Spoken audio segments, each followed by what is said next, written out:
好，来继续来看这个农委会早起伫台南的麻豆召开着文旦看景电商启运的记者会，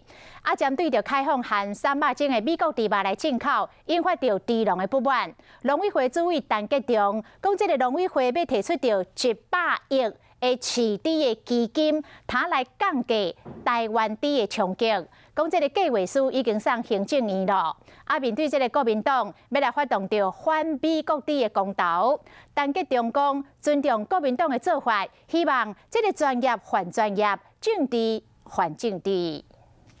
台湾每年年头会进口美国猪肉，中央这个决策，猪农不满。农委会想要减少产业的冲击，提出100亿的基金，安怎用力道方向是啥物？爱去听猪农的意见，但是计划书一定会上心查。预计下礼拜再做最后一次的沟通，只要方案定了，那我们会将整个中长程的计划书送行政院，那由院长来核定。若是顺利，年底就当送行政院核准，明年就当开始用，要用白纸黑字，保证饲猪的产业因的权益。但是即马国民党讲要公投，反对美猪进口，陈吉仲安怎看？如果是食安的疑虑，我们透过清楚标示，让消费者有完整的选择。